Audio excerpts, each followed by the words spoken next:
Ini adalah kisah tentang asal-usul Nyi Roro Kidul. Nyi Roro Kidul adalah sosok wanita cantik bergaun hijau yang tinggal di pantai selatan. Ia dikenal juga sebagai Ratu Laut Selatan. Terkadang, ia disamakan dengan Kanjeng Ratu Kidul. Meskipun menurut beberapa kalangan, sebenarnya keduanya berbeda. Dalam mitologi Jawa, Kanjeng Ratu Kidul merupakan ciptaan dari Dewa Kaping Telu. Sedangkan Nyi Roro Kidul awalnya adalah seorang putri dari kerajaan Sunda. Dalam kepercayaan kejawen, Nyi Roro Kidul disebut sebagai bawahan setia dari Kanjeng Ratu Kidul. Banyak versi yang menceritakan tentang asal-usul dari Nyi Roro Kidul. Dan salah satu versi yang banyak diketahui adalah bahwa dahulu Nyi Roro Kidul adalah anak dari Prabu Siliwangi ke-6. Dikisahkan di tanah Jawa, lebih tepatnya di daerah yang bernama Pajajaran, terdapat sebuah kerajaan purba yang dipimpin oleh Prabu Siliwangi ke-6. Prabu Siliwangi memiliki kegemaran berburu hewan di hutan belantara.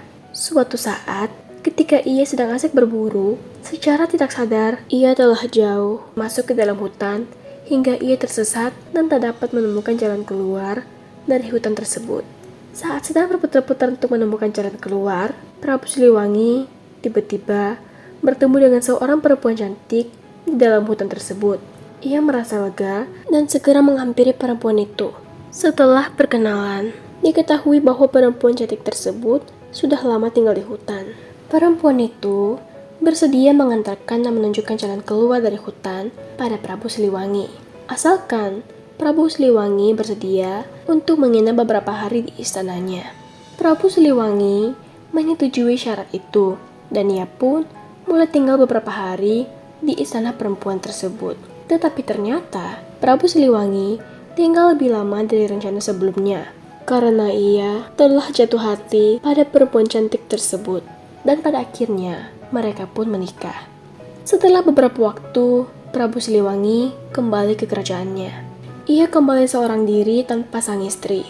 Sesampainya Prabu Siliwangi di kerajaan, semua rakyat merasa bahagia. Kepulangan Prabu Siliwangi disambut dengan gembira oleh rakyatnya. Para rakyat sempat berpikir bahwa raja mereka telah meninggal karena sudah berhari-hari tidak ada di istananya. Setelah sampai, Prabu Siliwangi langsung menyelesaikan pekerjaan yang sudah ia tinggalkan saat ia berada di hutan. Dan ia mulai melupakan keberadaan istrinya yang ada di dalam hutan. Pada suatu malam, ketika Prabu Siliwangi sedang tidur, ia tiba-tiba saja dikagetkan dengan suara tangisan bayi. Lalu sang Prabu langsung bangun, dan ia menghampiri sumber suara yang ternyata ada di depan pintu istana. Prabu merasa bingung dengan keberadaan bayi itu, tetapi ia tetap menggendongnya. Di saat sedang bingung, tiba-tiba saja di depan Prabu Siliwangi muncul asap serta cahaya putih. Perlahan asap tersebut berubah menjadi sosok yang tak lain adalah istri dari Prabu Siliwangi. Sang istri mengatakan bahwa bayi tersebut adalah anak mereka, dan ia meminta pada sang Prabu untuk merawatnya. Belum sempat bertanya banyak pada istrinya, dalam sekejap mata, sang istri menghilang lagi. Prabu Siliwangi kemudian membawa putrinya masuk dan memberi nama Putri Kadita.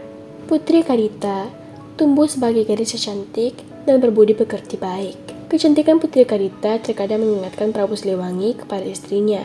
Sang Prabu berusaha mencari istrinya ke dalam hutan, namun hasilnya sia-sia. Prabu Siliwangi mulai mengkhawatirkan kerajaannya. Ia tidak memiliki istri dan anak laki-laki sebagai penerusnya kelak. Kemudian, Prabu Siliwangi meminta izin pada Putri Kadita bahwa ia ingin menikah lagi.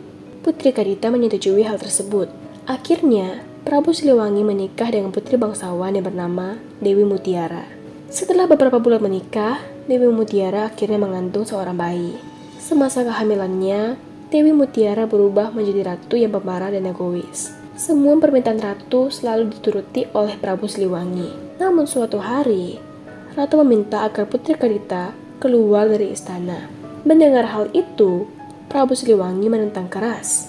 Dewi Mutiara merasa kasih sayang sang Prabu terbagi jika Putri Kadita masih tinggal di dalam istana. Dewi Mutiara lalu mengatur rencana untuk menyingkirkan Putri Kadita. Ia kemudian ke hutan untuk bertemu dengan seorang dukun. Suatu malam, saat Putri Kadita sedang tidur, tiba-tiba muncul asap tebal dengan aroma busuk di sekelilingnya. Tetapi sang putri tidak menyadarinya.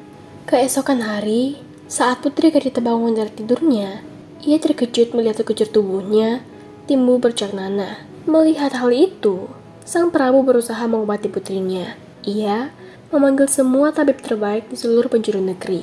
Namun sayangnya, tidak ada satupun tabib yang bisa mengobati sang putri. Prabu merasa sedih akan hal itu. Di tengah keputusasaan sang Prabu, Dewi Mutiara mengusulkan niat jahat untuk mengasingkan sang putri agar penyakitnya tidak menular. Karena putus asa, sang Prabu mengiyakan dan meminta putrinya untuk pergi menjauh dari istana. Dengan berat hati, Putri Kadita meninggalkan istana dan pergi ke hutan untuk bertapa. Di tengah pertapaannya, Putri mendengar suara yang menyuruhnya untuk pergi ke pantai selatan. Suara tersebut diketahui adalah milik sang ibu atau istri Prabu Siliwangi. Putri Kadita yang merasa yakin akan suara itu kemudian berlari ke arah pantai selatan selama berhari-hari. Sesampainya di pantai selatan, suara milik ibunya muncul lagi dan menyeru Putri Kadita untuk menceburkan dirinya ke dalam air. Putri Kadita kemudian mulai menceburkan dirinya ke dalam laut. Dan ajaibnya, penyakit kulit yang dideritanya seketika itu langsung sembuh. Putri Kadita akhirnya memutuskan untuk tinggal di Laut Selatan dan membangun istana serta mengumpulkan ribuan pasukannya di sana. Dari situlah ia dikenal dengan sebutan Nyi Roro Kidul atau Ratu Pantai Selatan. Ia memiliki kuasa atas Laut Selatan dan ia hidup abadi.